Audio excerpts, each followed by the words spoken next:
sweet accord, join in a song with sweet accord, and thus around the throne, and thus around the throne. We're marching to Zion, beautiful, beautiful Zion. We're marching upward to Zion, the beautiful city of God.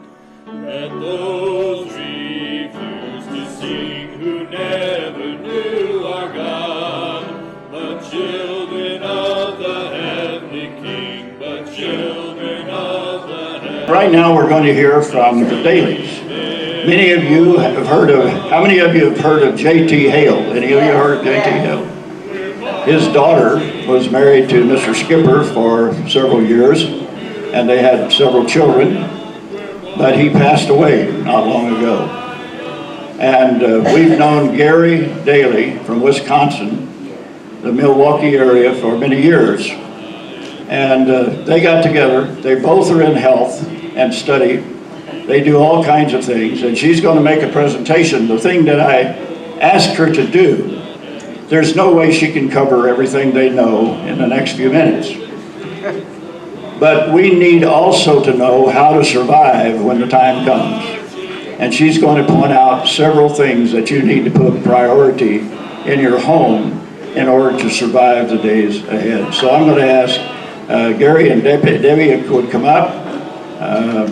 This is Gary Dailey and his wife, Debbie. All right. Do you need some help moving this table, or are you going to make it yourself? All right. We've been praying for Gary especially. He's a workaholic. By the way, is his son here? Is Adam here today? Where's he at? Stand up, Adam. I tease him all the time. I think he's a 3-star general, but he says he's a corporal. What are you? He's retired right now, but he just retired. He lives in our area, comes to our church occasionally. They come to our church when they can. There are several people. How many of you in this room come to our Bible study at our home? All right, there you see it, all hands. And we're very proud of Daryl Downs and his wife. Amen. They take care of the video. Hallelujah. And we appreciate them coming and doing that for us. Yes. All right, we're running a little bit late, but I'm not going to chop you very much. Your time is up at about 10 o'clock, 10:15, somewhere around there, okay? By the way, while they're getting ready, I forgot to say a while ago, I've got my brother's CD music on the table back here. I can't give you the story behind it, but it's free. And it's not free because I'm trying to compete with the Jubilee. It's free because I want that money that you would have given me to go to them. And you buy one of their tapes and discs back there. All right?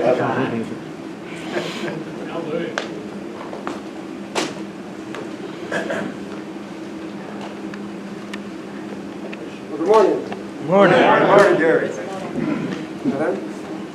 I got to yell all over? Oh. Yeah, you're on.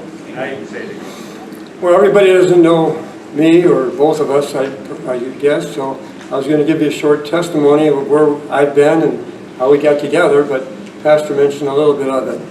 But I had worked in the steel industry for about 25 years, and then I worked in remodeling for another 25 years after that.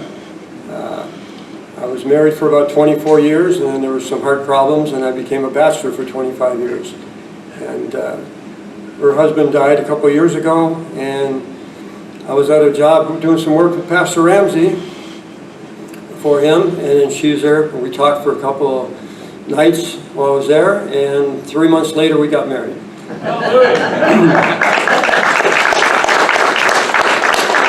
We looked at what we had done, and I had studied health throughout the years. Back in the 80s, I was studying iridology, and in 2000, kinesiology and sclerology, different ologies. And when we got together, we were talking and found out, well, she had been studying herbs and iridology, and we had a lot of things that we studied together, in the past, and we just, I don't know, God just kind of overwhelmed it. It's like she wasn't looking to get remarried, and I hadn't been looking for 25 years. I was a bachelor. I wasn't thinking of it, but we just talked and realized that God has a plan for us. All the things I've studied in the past and things she had been know. We just had to implement it. You know, it's like GPS. And GPS, you know, you can try to beam something out there, but when you triangulate with 3 points, you can really pinpoint something. Well, I learned one science and then thought, well, what am I going to do with that? Because I didn't have the background for some of the biology maybe. And then I learned another one and then another one. And it's like, oh, you can really pinpoint some things that are going on in the body. And I took a course on what's called accugraph. It was like acupuncture. You could check out your energy circuits in your body, and instead of using needles for like acupuncture, use a laser to help to balance out those meridians that they have in the body. And then muscle testing was kinesiology. There's different types. Some people use it for physical therapy, for balancing out their body. Others will use it for nutritional aspects, trying to figure it out. Like there's energy in everything. You know, radio waves, TV waves, our liver, our pancreas, everything's got a different frequency, and our body can be sensitive up to all that. And there's ways of reading it, and so different things. Now, last couple of years I've been busy. After we got married, her family was metal workers. They built buildings, and we got 20 acres of land that needed a little catching up, you know. And so I've been working on that. Little dog was a lot.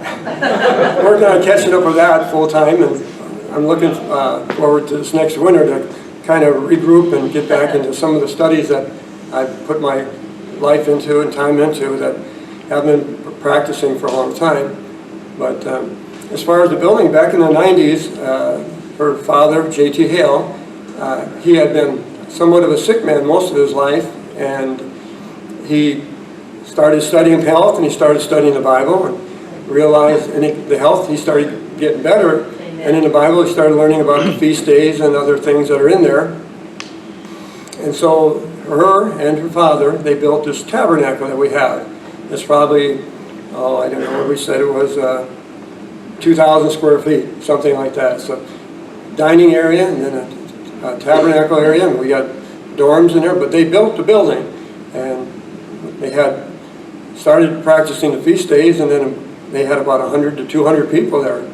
There was a preacher that came to live on the land, and he was keeping, you know, things going. He left, and it kind of died out. But we're trying to resurrect it. We're kind of secluded, so it's not a place where everybody's going to come to for a Sabbath meeting. You know, it's a once a week meeting. But as far as the feast days goes, when people realize, you know, who we are as Israelites and how God established certain things, that we have a facility that's going to be able to meet the needs, whereas other people don't have a facility. They got people looking for a place, you know, so we're just trying to see how that's going to work out. But We might go down there next year, okay? so, yeah, we you know, I think we can seat this many people where Hallelujah. Pardon? Praise Oh, God. yeah. So one of the things I sometimes say when I get a different group, I say, yeah, we've been married 74 years. 2 of them to each other, but total, you know, 74. Well, that's why I hesitate. You know, people don't always believe it.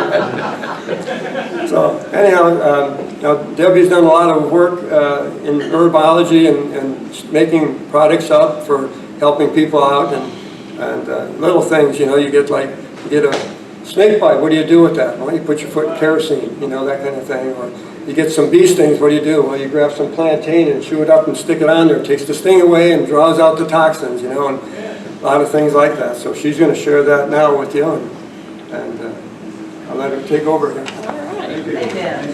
Thank you, Gary. I'm going to give a disclaimer to start out with here that what I'm doing is sharing my experiences for more than 40 years, and I'm not going to be diagnosing or prescribing, and hopefully if I say I'm giving advice, I'm really not. It just sounds like that. It's a bad habit of mine.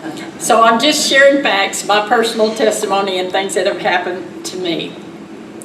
And if you have any questions, we will be glad to answer them after a while when we have breaks back there in the back. We got a table back there. I'll be glad to talk to you and answer any questions you might have.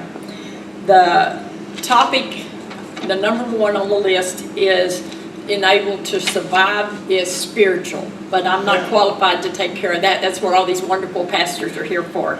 So I wanted you to know that. And these other things that I'm going to tell you, I'm probably speaking to the choir. Generally, most of y'all know probably everything I'm going to say, but maybe I could share one or two things that you might know, so it might be worth it. So when I try to help people, there was a young man recently working for Gary and I, and he was going to buy some property, and I said, now, the number one thing you need to remember, number one is water. Amen. Water is the number one thing.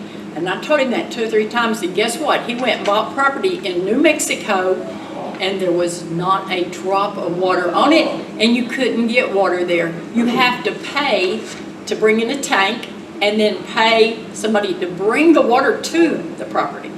So that is a very, very important thing. By the way, I learned the things that I'm sharing with you are basically, my dad wrote a book in like 1979. It was called Perilous Times, and it's been revised and revised and revised. And so if I talk too fast or I don't have time to give everything, there's a little booklet like this on the back table that has kind of a general outline of what I'm saying. So it's got lists in here, and if you have any questions about it, you're welcome to ask me, and you're welcome to get you one of these papers. So while we're on the water subject, this is for your health.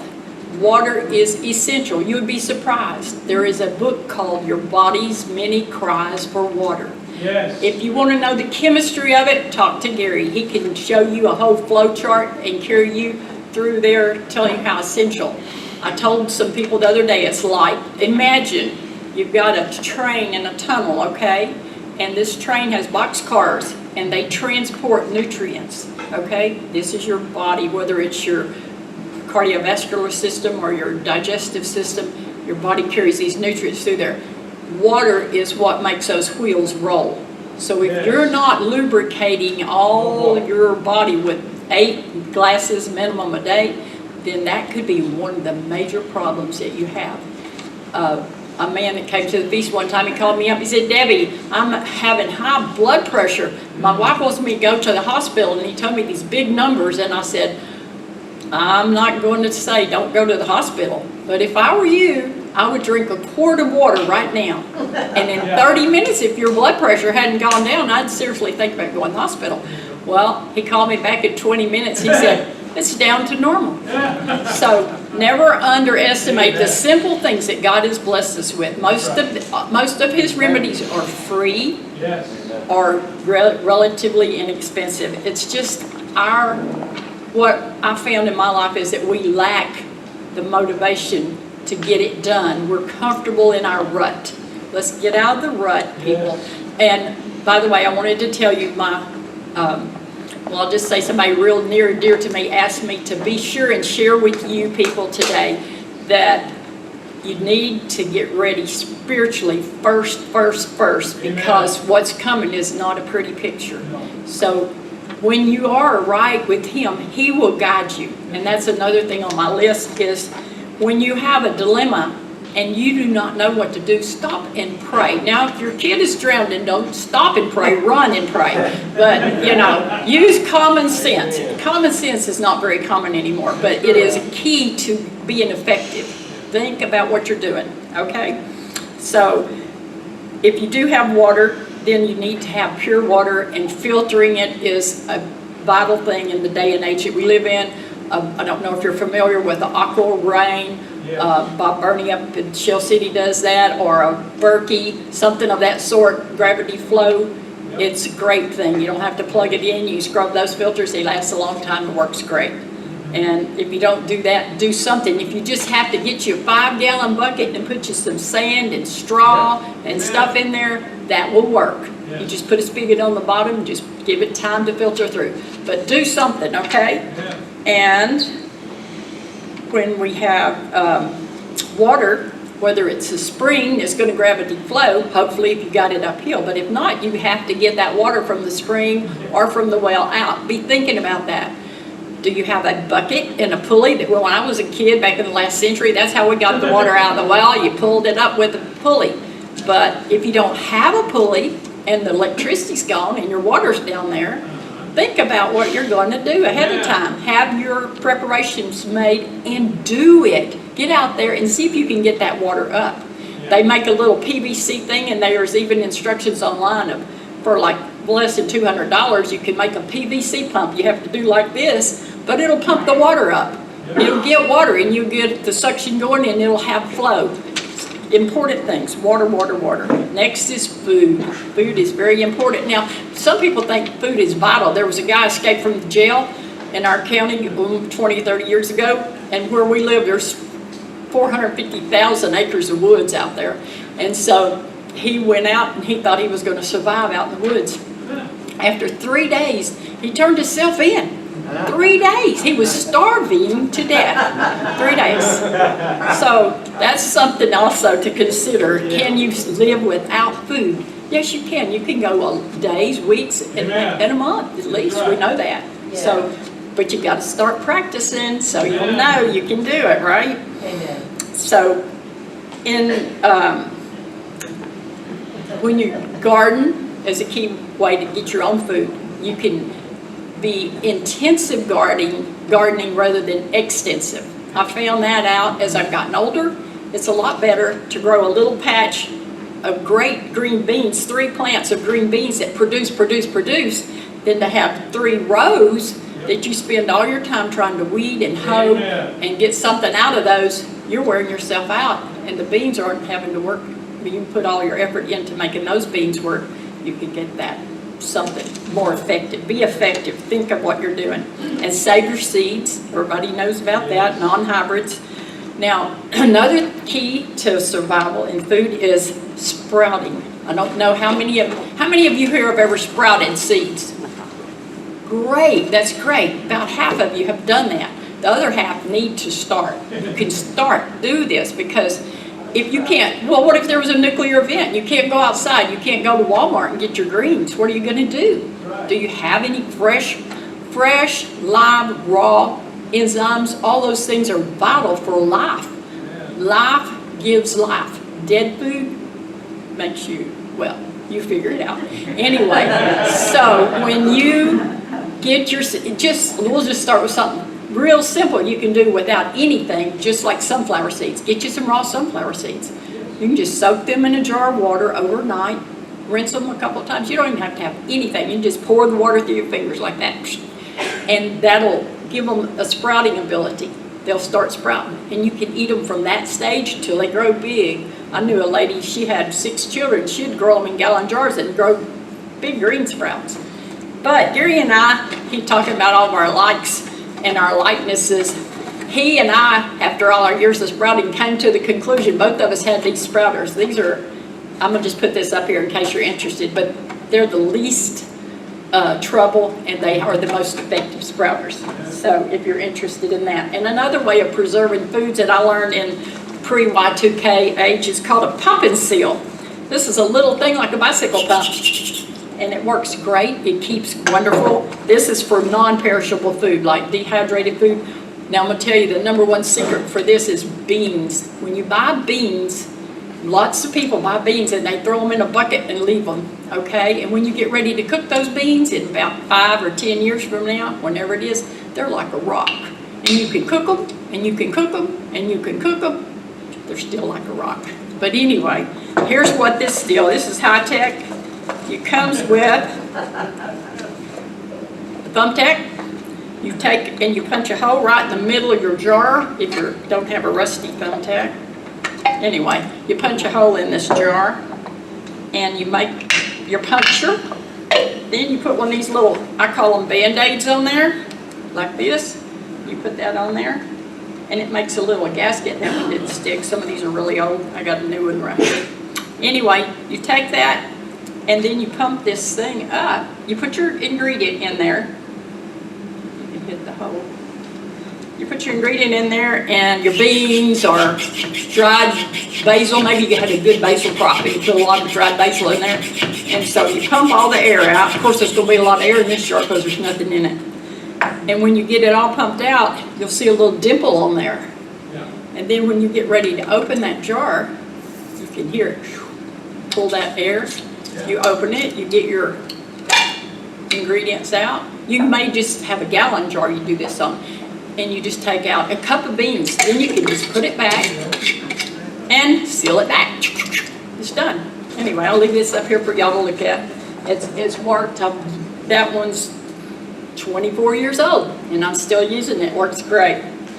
Okay, so we got sprouts, so we got that. Okay, what got me started, kind of, sort of, is back in 1984, I had a traumatic experiences. I'm sure as all y'all, everybody here has had problems, and that's why we're here, because God got our attention somehow or another. Anyway, mine was with my children. My children precipitated my action because I am a hard-headed, stiff-necked, stubborn Israelite. And no, I'm not going to quit not drinking water. I'm not going to quit eating sugar, or I'm not going to quit doing these things because it's good for me. I'm just that stubborn, or I was. And then I realized through the hard way that I was harming my children. What I harmed my body when I was young, then it filtered through to my children. And my oldest son had eczema, and then on down the road. Anyway, to make a long story short, I was in Mexico in the early, mid-80s, and about 30 years old, and I saw a lot of people down there. Lots of Americans, tons of Americans are in Mexico going to all those cancer clinics trying to get well after the doctors have given up on them. Right. And I saw people getting well, lots of people getting well, but not at lots of clinics. There was like one particular clinic, I'll just go ahead and tell you, it's a Hoxie clinic. And then after I got back to the United States, I found it's hard to get the Hoxie tonic and stuff. And since I don't have but a few minutes, I want to be sure everybody gets this. Easy Act Tea is a similar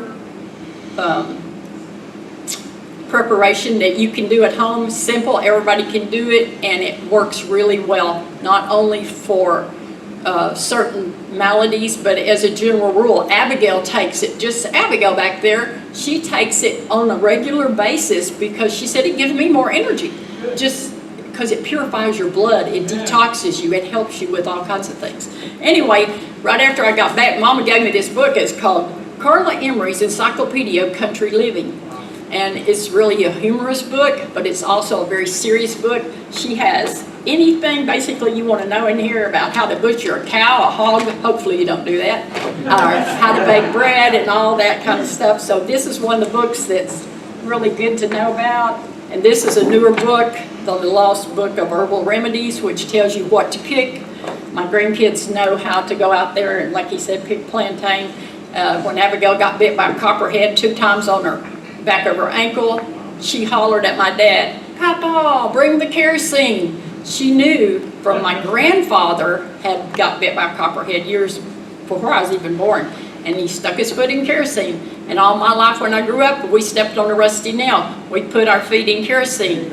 We didn't go to the doctor and say, "Hey, give me a tetanus shot." As some people here know that tetanus is too late to help you after you got, isn't that what happened with Peter? It was too late to get a tetanus shot. Kerosene, charcoal absorbs poisons and toxins hundreds times its weight. Hundreds of times, okay? So think about that.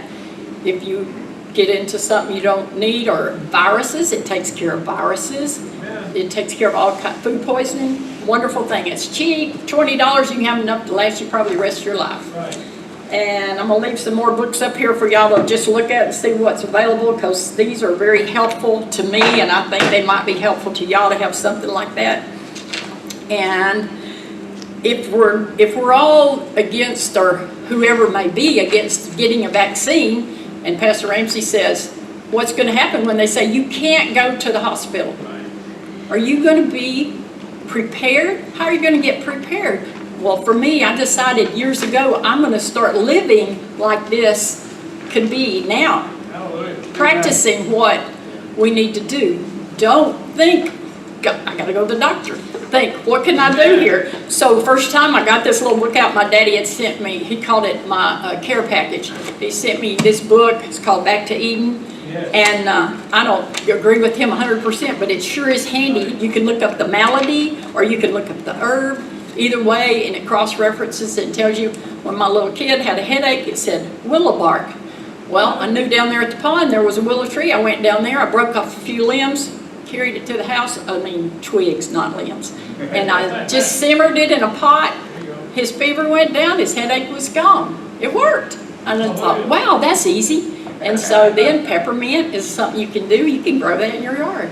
These things work for, I don't know how many years it's been, but anyway, maybe 40 plus years I've been using herbs instead of going to the doctors. I'm not saying don't go to the doctor. Sometimes you need to do that, okay, if you have to. But 99.9% of the time, people don't have to go. If you get an infection on a splinter in your finger, think about garlic. Garlic is Dr. Schultz's #1 herb. Just a little simply ugly, stinky thing here can save your life. I'm going to tell you, they told me when my son, they said, he has staph infection and he will die in 24 hours if you don't get him to the hospital. That's what they told me. And I had and so what I did when I found that out, before I found that out, I had already looked at his foot and it was black on the bottom. And I said, oh my goodness, it's bad infection. I took garlic, and you're supposed to put something between the garlic and your skin, something like, they say like Vaseline, petroleum jelly or something like that. I put, be up and see what I use, some kind of ointment or something. You can use your own judgment. But in less than 24 hours, when I took that garlic off, it was beautiful pink skin. It healed that fast. And another one of my go-tos is, I call it TNT because it's so powerful. It's 5 herbs. Dr. Schultz calls it the modern day anti-plague medicine. I got the recipe back there, but I'm going to tell you real quick what it is. Equal parts of onion, garlic, horseradish, ginger, and cayenne. Fresh herbs. Chop them all up. Now, I will be honest, the cayenne, I do not do that. I only put 1/8 of a part. I am a chicken, okay? Well, I call it common sense because I don't want to burn my throat out. And it works with the 1/8 of a part of cayenne, trust me. My son James, Abigail, and all the kids, when they start getting sick, they say, where's the TNT? And they come and go, boop. And right before, let's see, it was Thursday night? No, Wednesday night. I started, the whole community where we are, they all got coming down with COVID and they're bad. And I started feeling kind of a little cruddy. And I said, oh my goodness, I shouldn't be feeling bad. And I went in there and I said, get me some TNT. And I took a tablespoon and I said, I think I'll take another one. I took another one. I woke up and I felt wonderful. Yes. So anyway, I didn't tell you the rest of the recipe. You have to pour raw apple cider vinegar over it. And I know, now you can start using this immediately if you want to, or you can wait 2 weeks, or you can wait 2 years, or you can wait 10 years, but it's still going to be, Dr. Schultz said, people said, will it ruin? Well, it's already ruined when you pour vinegar over it, okay? So, but it works, it's a key thing. You want to know what works. And one more thing I'm going to tell you about is this is a hot box. A friend of ours told us about it. It was invented, so to speak, not this model. My dad came up with this. And I'm going to dedicate my talk to Daddy because this is what he has taught me. And this is what he said, you go and tell him in his place. So I'm standing in for him. Anyway, as you can see, what he did was he just, you can put cardboard on the outside if you want to. These things can be, and you can make them different sizes. This has got a little pot. Just a little pot for one person. This is not mine. This is Abigail's. So I have one that's about that big, and my other daughter's got one about that big, and then a friend of mine had one that was like a triple stainless steel. But what we do, you can use these in many different applications, and I'm going to leave this here so you can look in there. Just don't steal my tomatoes because I used it to transport my fresh tomatoes here, and so they wouldn't get hot or squished. Anyhow, what we do is we soak our beans overnight, and like 6 o'clock in the morning, you put them in that pot and get them boiling, really rapidly boiling. You stick it down in that box, put the lid on it, and you don't have to worry about it until 6 hours later. You take the lid off, they're tender, they're good, they're delicious. You didn't heat up your house, you didn't use any electricity, and if the neighbors are around wanting to know who's got food, they didn't smell it cooking. So those are important things. Last on my list is cayenne pepper. Okay, I'm gonna tell y'all how to make a tincture. 2 tinctures, actually, I'm gonna tell you real quick. Cayenne pepper that I've known has stopped heart attacks, it has stopped strokes, it has stopped internal bleeding, it has stopped external bleeding. Probably some more things I can't think of right away, but I've used this for my mom, my dad, my kids, myself. It's amazing what this will do because it makes your blood pressure equalized. It goes right into your blood system if you put it under your tongue. If you don't have a tincture available, you don't get it made, you can get like I wouldn't recommend a whole teaspoon, but maybe like a quarter of a teaspoon of cayenne pepper in a half a cup of hot water, stir that up, and drink it if you're having a dilemma. Anyway, this, for cayenne pepper, you put it in a jar, it doesn't matter what size you want to make. If you put it in here, you just go put like a third in there, and then you put vodka or alcohol. Like, I use organic alcohol, but you can go to the liquor store and buy that kind if you want to. But it's going to be GMO. Anyway, you put it in there, let it sit for 2 weeks, strain it off. And that's how you make the tincture. That's simple. And plantain, if you're going to make a plantain tincture for any kind of poison bites, you get fresh plantain now, you pick it, you throw it in the jar, and you put vinegar over it. That's all, and you got a tincture.